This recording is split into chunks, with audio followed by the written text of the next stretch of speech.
എല്ലാവർക്കും നമസ്കാരം. ഞാൻ സരിക പ്രമാനൻ. സാടെക് ലാബ്സിന്റെ പുതിയ വീഡിയോയിലേക്ക് സ്വാഗതം. റിട്രീവൽ ഓഗ്മെന്റഡ് ജനറേഷൻ അഥവാ റാഗ് എന്താണ് എന്നാണ് നമ്മൾ ഇന്നത്തെ വീഡിയോയിൽ കവർ ചെയ്യുന്നത്. ChatGPT പോലുള്ള ചാറ്റ് ബോട്ടുകൾക്ക് പലതരം ലിമിറ്റേഷൻസ് ഉണ്ട്. അതിൽ പ്രധാനപ്പെട്ട ഒന്നാണ് ഏത് ഡേറ്റയിലാണ് അവ ട്രെയിൻ ചെയ്യപ്പെട്ടത് എന്നുള്ളതാണ്.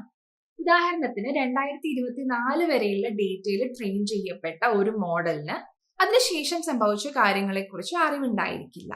അതുപോലെ അവരുടെ ട്രെയിനിങ് ഡേറ്റയിൽ ഇല്ലാത്ത കാര്യങ്ങളെക്കുറിച്ച് ചോദിച്ചാലും ChatGPT പോലുള്ള ലാർജ് ലാംഗ്വേജ് മോഡലുകൾക്ക് ഉത്തരം നൽകാൻ കഴിയില്ല. അത്തരം അവസരങ്ങളിൽ അവ അറിയില്ല എന്ന് പറയുകയോ അല്ലെങ്കിൽ തെറ്റായ ഉത്തരം തരികയോ ചെയ്യും. അറിയില്ലെങ്കിലും ഒരു ഉത്തരം തരുന്നതിനെ ഹാലൂസിനേഷൻ എന്ന് വിളിക്കാറുണ്ട്. ഹാലൂസിനേഷൻ എന്താണെന്ന് എക്സ്പ്ലെയിൻ ചെയ്യുന്ന ഒരു ഷോർട്ട് വീഡിയോ നേരത്തെ ചെയ്തിട്ടുണ്ടായിരുന്നു. അതിന്റെ ലിങ്ക് ഞാൻ ഇവിടെ കൊടുക്കുന്നുണ്ട്.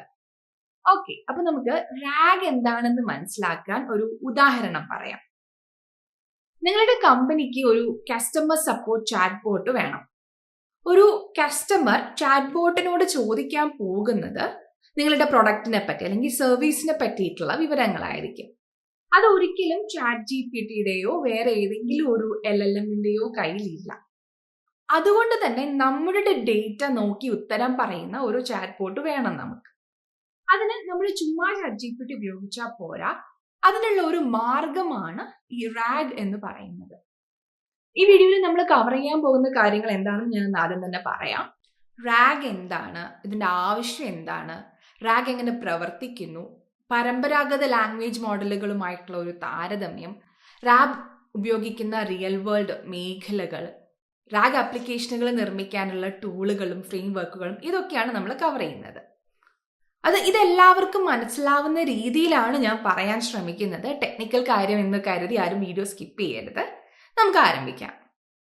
അപ്പൊ നമുക്കൊരു അടിസ്ഥാന ചോദ്യത്തോടെ തുടങ്ങാം. റാഗ് എന്നത് എന്താണ് ഇതിന്റെ ആവശ്യം?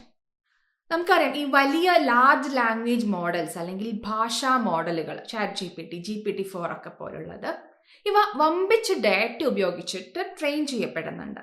പക്ഷെ അവയുടെ അറിവ് തുടങ്ങുന്ന ആ ഘട്ടത്തിൽ തന്നെ ഫിക്സഡ് ആണ്. അതായത് പുതിയ ഡേറ്റ കിട്ടിക്കാൻ കഴിയില്ല, പ്രത്യേകിച്ച് പ്രൈവറ്റ് ഡേറ്റ അല്ലെങ്കിൽ റീസെന്റ് അപ്ഡേറ്റുകൾ. ഇതിന് പരിഹാരമായി വരുന്നത് റാഗ് ആണ്. റാഗ് എന്നത് 2 ഭാഗങ്ങൾ ചേർത്തിട്ടുള്ള ഒരു ഹൈബ്രിഡ് മോഡലാണ്. റിട്രീവൽ, അതായത് ആവശ്യമായിട്ടുള്ള വിവരങ്ങൾ റിയൽ ടൈമിൽ തിരയുന്നു.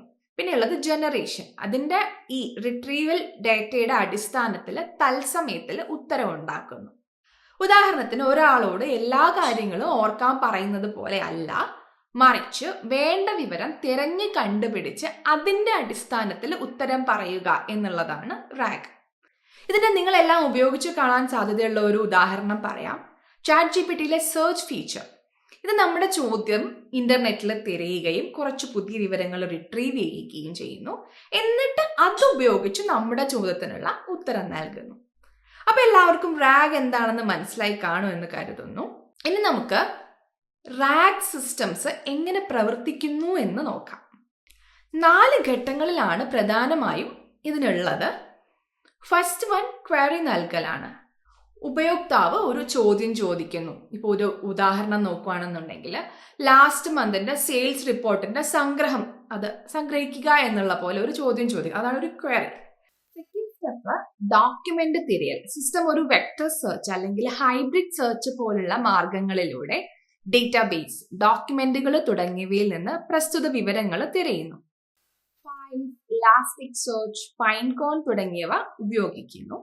ഇനി വെക്ടർ സെർച്ച് എന്നതൊരു വലിയ ടോപ്പിക് ആയതിനാൽ മുഴുവൻ കാര്യങ്ങളും ഇവിടെ പറയുന്നില്ല. പകരം നമ്മൾ ഒരു ഡോക്യുമെന്റിൽ ഒരു വാക്ക് സെർച്ച് ചെയ്താൽ ആ വേർഡ് അതിലുണ്ടെങ്കിൽ ആണ് കാണിക്കുക. എന്നാൽ വെക്ടർ സെർച്ച് കൊണ്ട് അതേ അർത്ഥം വരുന്ന അല്ലെങ്കിൽ ആ വേർഡ് അല്ലെങ്കിൽ സെന്റൻസിന് ഏറ്റവും അടുത്ത് നിൽക്കുന്ന സെന്റൻസുകൾ നമുക്ക് ലഭിക്കും. അത് മാത്രമല്ല, ഇവയ്ക്ക് നമ്മൾ ചോദിച്ച ചോദ്യവുമായി എത്ര അടുത്ത് നിൽക്കുന്നു എന്ന ഒരു സ്കോറും നമുക്ക് ലഭിക്കും. തേർഡ് സ്റ്റെപ്പ് കോണ്ടെക്സ്റ്റ് ചേർക്കൽ. ഇവിടെ ചെയ്യുന്നത് ഈ കണ്ടെത്തിയ ഡാറ്റയും യൂസർ ചോദിച്ച ക്വയറിയും ചേർത്ത് ലാർജ് ലാംഗ്വേജ് മോഡലിലേക്ക് അയക്കുകയാണ്. നാലാമത്തെ സ്റ്റെപ്പ് ഉത്തരം ജനറേറ്റ് ചെയ്യുക. മോഡൽ ആ കിട്ടിയ വിവരങ്ങളുടെ അടിസ്ഥാനത്തിൽ ഉത്തരം സൃഷ്ടിക്കും. അതുകൊണ്ട് അതുകൊണ്ട് ഉത്തരം കൃത്യമായതും പ്രസക്തമായതുമായിരിക്കും. ഇനി ഈ പരമ്പരാഗത ഭാഷാ മോഡലുകളും റാഗും തമ്മിലുള്ള മെയിൻ ഡിഫറൻസ് നോക്കാം. ഈ പരമ്പരാഗത മോഡലുകൾ പൂർണ്ണമായും ട്രെയിൻ ചെയ്ത അല്ലെങ്കിൽ പരിശീലിക്കപ്പെട്ട ഡാറ്റയെ ആശ്രയിച്ചിരിക്കുന്നു. അതായത് പുതിയത് അറിയില്ലെങ്കിൽ അവർ ഹാലൂസിനേറ്റ് ചെയ്യാൻ ഇടയുണ്ട്, അഥവാ കൃത്യമായ വിവരം ഇല്ലാതെയും അത് ഉത്തരങ്ങൾ സൃഷ്ടിക്കും. എന്നാൽ റാഗ് ഉപയോഗിച്ച മോഡലിന് റിയൽ ടൈം ഡേറ്റ കാണാൻ കഴിയും. അതിനാൽ ഉത്തരങ്ങൾ കൃത്യവും വിശ്വസനീയവുമാകും. നമുക്ക് റാഗിന്റെ പ്രധാനപ്പെട്ട ഗുണങ്ങൾ നോക്കാം. അപ്ഡേറ്റ് ചെയ്ത വിവരം, ഫാക്ട് ചെക്ക് ചെയ്ത ഉത്തരം, ഹാലൂസിനേഷൻ കുറവ്, സ്വകാര്യ ഡേറ്റയിൽ നിന്നും ഉത്തരം നൽകൽ. അതായത് പരമ്പരാഗത മോഡലുകൾ പൊതുവായിട്ടുള്ള പബ്ലിക് ഡേറ്റയിൽ ശക്തരാണ്. എന്നാൽ റാഗ് മോഡലുകൾ നിങ്ങളുടെ തന്നെ ഡേറ്റയിൽ ഒരു പ്രൊഫഷണലിനെ പോലെയാണ് വർക്ക് ചെയ്യുന്നത്. ഇനി നമുക്ക് റാഗിന്റെ കുറച്ച് ഉദാഹരണങ്ങൾ കൂടെ നോക്കാം. അതായത് റാഗ് ഉപയോഗിക്കപ്പെടുന്ന യഥാർത്ഥ മേഖലകൾ ഇപ്പൊ കറണ്ടായിട്ട് നടക്കുന്നത്, അത് കമ്പനികളുടെ ഇന്റേണൽ ചാറ്റ് ബോട്ടുകള്, അതിൽ ജീവനക്കാർക്ക് കമ്പനിയിലെ ഡോക്യുമെന്റുകളിൽ നിന്ന് ഉത്തരം ലഭിക്കാൻ, അവർക്ക് ആവശ്യമായിട്ടുള്ള ഡേറ്റ തിരയാൻ ഏറ്റവും ഉത്തമമായിട്ട് ഇപ്പൊ റാഗ് യൂസ് ചെയ്യുന്നുണ്ട്. പിന്നെ കസ്റ്റമർ സപ്പോർട്ട്, മാനുവൽസ്, FAQs എന്നിവയിൽ നിന്ന് ഉത്തരം കണ്ടെത്താൻ, പിന്നെ റിസർച്ച്, ശാസ്ത്രീയ ലേഖനങ്ങൾ തുടങ്ങിയവ സംഗ്രഹിക്കാൻ, ഫിനാൻസ് ആൻഡ് ലീഗലിലാണെങ്കിൽ അവരുടെ കരാർ ഡോക്യുമെന്റുകൾ വായിച്ചും വിശദീകരിച്ചും നൽകാൻ റാഗ് ഉപയോഗിക്കുന്നുണ്ട്. ഹെൽത്ത് കെയറിലാണെങ്കിലും മെഡിക്കൽ റിപ്പോർട്ടുകളും ലിറ്ററേച്ചറുകളും എന്നിവയിൽ നിന്നും കോണ്ടെക്സ്റ്റ് അവെയർ ആയിട്ടുള്ള ഉത്തരം ലഭിക്കാൻ വേണ്ടി റാഗ് ഉപയോഗിക്കുന്നുണ്ട്. ഇനി റാഗ് നിർമ്മിക്കാൻ ഉപയോഗിക്കുന്ന കുറച്ച് ടൂളുകളും ഫ്രെയിംവർക്കുകളും കൂടെ പറയാം.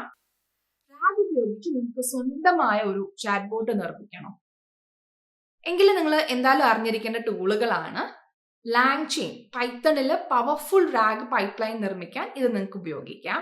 പിന്നെ ഉള്ളത് ലാമ ഇൻഡെക്സ്, ഡോക്യുമെന്റ് ഇൻഡെക്സിങ്ങിനും ക്വയറിങ്ങിനും ഇത് ബെസ്റ്റ് ആണ്. വെക്ടർ സെർച്ചിനാണെങ്കിൽ നിങ്ങൾക്ക് ഫയൽസ് ഉപയോഗിക്കാം. പിന്നെ സ്കെയിലബിൾ വെക്ടർ ഡാറ്റാബേസുകളായിട്ട് നിങ്ങൾക്ക് പൈൻകോണും VB8 ഉപയോഗിക്കാം. ആണെങ്കിൽ റാഗ് മോഡലുകൾ ലഭ്യമാണ്. നിങ്ങൾക്ക് OpenAIയുടെ API ഉപയോഗിച്ച് നിങ്ങളുടെ സ്വന്തം GenAI പ്ലസ് ഡാറ്റാബേസ് ചാറ്റ് ബോട്ടുകൾ ഇപ്പോൾ എളുപ്പത്തിൽ നിർമ്മിക്കാൻ സാധിക്കും. ഓക്കെ, അപ്പോൾ ഇപ്പോൾ ഈ റാഗ് അല്ലെങ്കിൽ റിട്രീവൽ ഓഗ്മെന്റഡ് ജനറേഷൻ എന്നുള്ള ആ ഒരു അതിശയകരമായിട്ടുള്ള ആശയം നിങ്ങൾക്ക് വളരെ ചെറുതായിട്ടെങ്കിലും മനസ്സിലായിട്ടുണ്ടാവും എന്നാണ് ഞാൻ വിശ്വസിക്കുന്നത്. ഇതൊരു നല്ലൊരു ടെക്നിക്കൽ കോൺസെപ്റ്റ് ആണ്, പക്ഷെ അത് മാക്സിമം ലളിതമായിട്ട് പറയാൻ ഞാൻ ശ്രമിച്ചിട്ടുണ്ട്. റാഗ് നമ്മുടെ AI ഉപകരണങ്ങളെ കൃത്യമായ അപ്ഡേറ്റ് ചെയ്ത കോണ്ടെക്സ്റ്റ് അവെയർ ആയ സിസ്റ്റങ്ങളാക്കി മാറ്റുന്നു. നിങ്ങളുടെ കമ്പനിക്ക് ഇതുപോലുള്ള റാഗ് സൊല്യൂഷൻസ് ഉണ്ടാക്കണമെങ്കിൽ നമ്മൾ ചെയ്തു തരുന്നതാണ്. info@sarteclabs എന്ന ഐഡിയിലേക്ക് ഇമെയിൽ ചെയ്യുക, അല്ലെങ്കിൽ നമ്മുടെ വാട്സ്ആപ്പ് ചാനൽ ജോയിൻ ചെയ്യുക. അതിൻ്റെയൊക്കെ ലിങ്ക് ഡിസ്ക്രിപ്ഷൻ ബോക്സിലും കമന്റ് ബോക്സിലും ആയിട്ട് കൊടുത്തിട്ടുണ്ട്. അപ്പോൾ ഇന്നത്തെ വീഡിയോ ഉപകാരപ്രദമാണെന്ന് തോന്നിയാൽ നിങ്ങൾ ലൈക്ക് ചെയ്യാനും ഷെയർ ചെയ്യാനും ചാനൽ സബ്സ്ക്രൈബ് ചെയ്യാനും മറക്കരുത്. അപ്പോൾ അടുത്ത വീഡിയോയിൽ നമുക്ക് വീണ്ടും കാണാം. താങ്ക്